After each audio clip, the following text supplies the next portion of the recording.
Hey guys, welcome back to my channel, and if you're new, welcome to my channel. I am back after taking a couple weeks off. I just needed time to study and catch up on work and a whole bunch of things.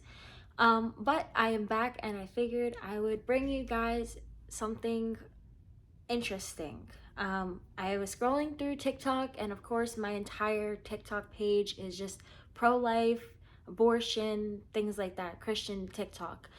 And this video popped up in my feed, and I liked everything he said except one thing. And I want to make it clear on this stance of mine and why even the reason he's going to give, which you're going to see in the video, is even in and of itself not a good reason to have an abortion. Abortion is abortion. So roll the TikTok. I believe abortion is wrong, but what if the mother and the baby are going to die? Okay, so this is where pro-life Christians, we have to think really critically. So I'm a pro-life Christian, but this is the one area that I believe abortion is actually okay, even though it's a very difficult thing. Now here's why. Think of like an ectopic pregnancy where the baby is developing outside of the uterus. The baby has zero chance of survival, and so does the mother. And so I don't think it's a good thing to just have two people die when only one could die. I don't think that's immoral. I don't think that's unethical. We need to make the right decision in that moment. Aside from that, even in the statistically very rare cases of like incest and rape or some other tragic event, I don't think the baby should be punished for that. Abortion is not okay in those moments. Yes, those things are terrible and they should have their own punishments in and of themselves. But here's the reality. Christians are people who are standing up for the voiceless and the oppressed, and unborn babies are some of the most oppressed people in human history. This is why we care so much. We care about life. Now, I will say this. If you're a mother and you've had an abortion before, it's not an unforgivable sin. You can come to Jesus, confess your sin, believe in the gospel that he died and resurrected for you, and he will lovingly welcome you into his kingdom because he loves you that much. Abortion is not unforgivable. So he gives an exception of the woman's life being in danger, if the woman's gonna die, because he doesn't want two people to die. So he's like, okay, in cases of ectopic pregnancy.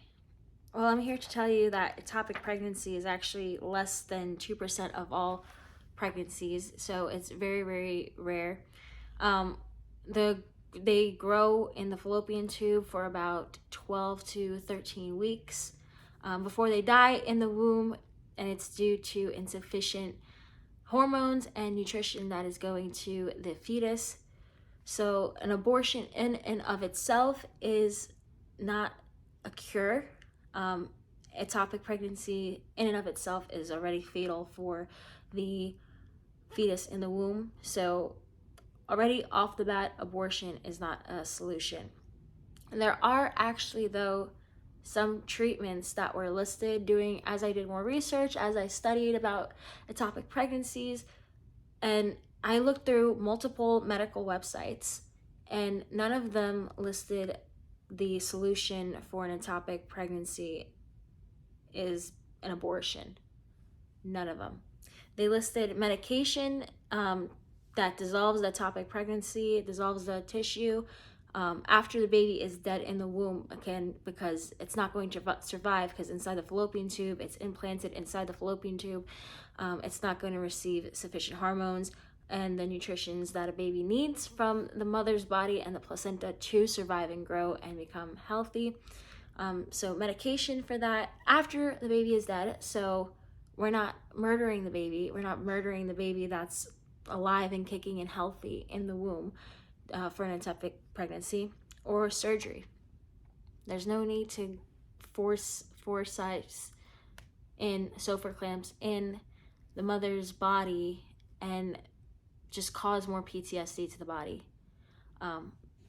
There's other treatments besides abortion. So honestly, like, I was kind of disappointed in this Christian who says he's pro-life and every Christian should be pro-life.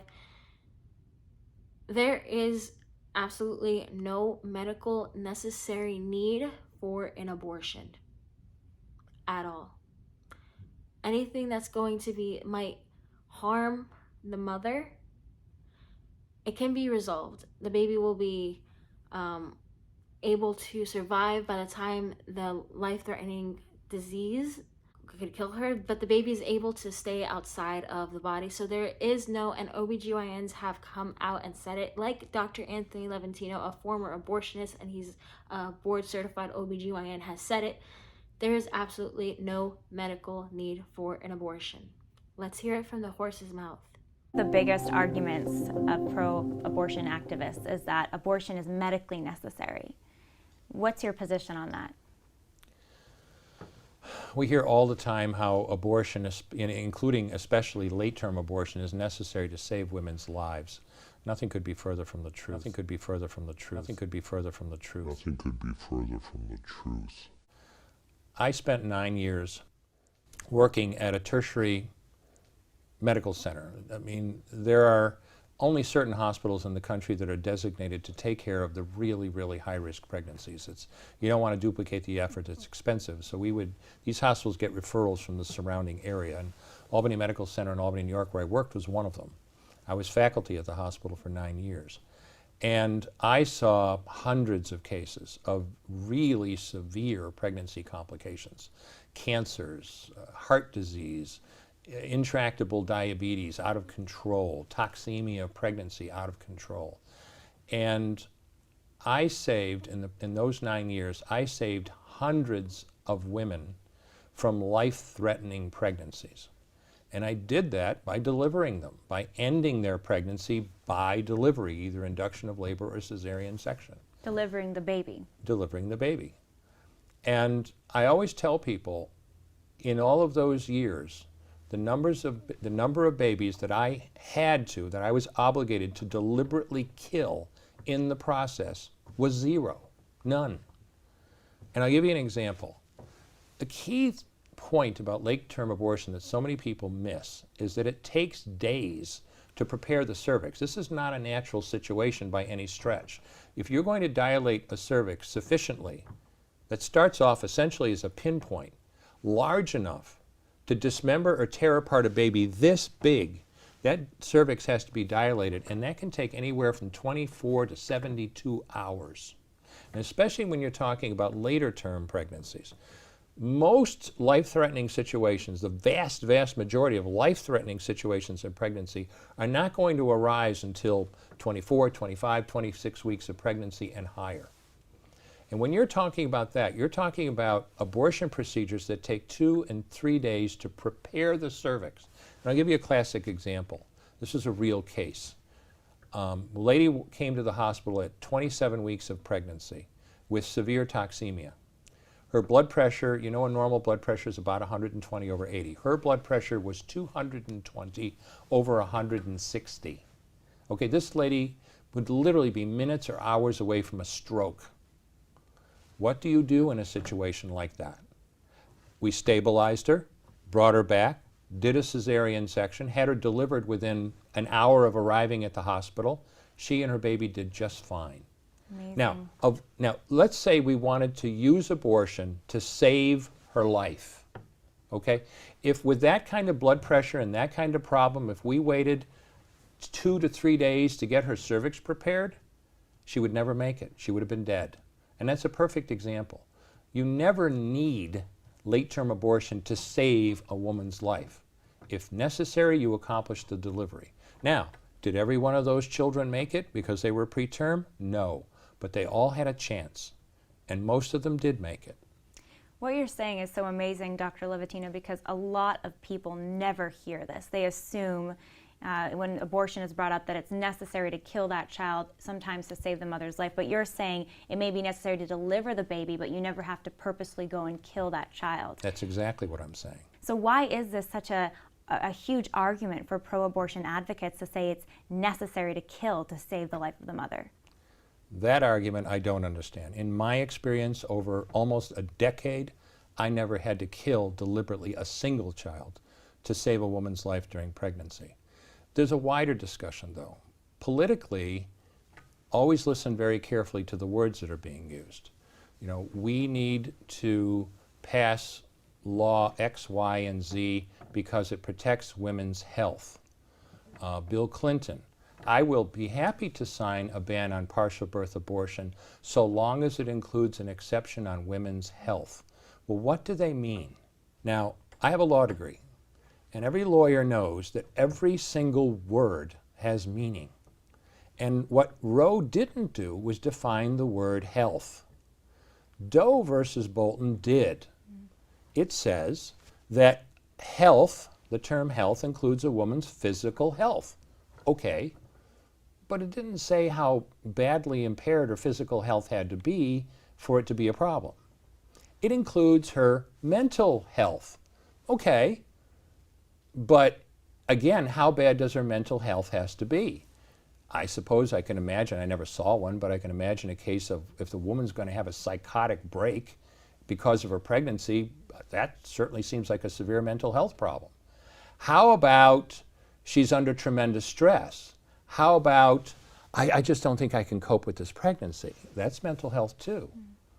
It includes her economic health. Whoa, how much money do you have to be economically healthy? Not defined. And if that wasn't enough, it includes her social health. What in blazes does that mean?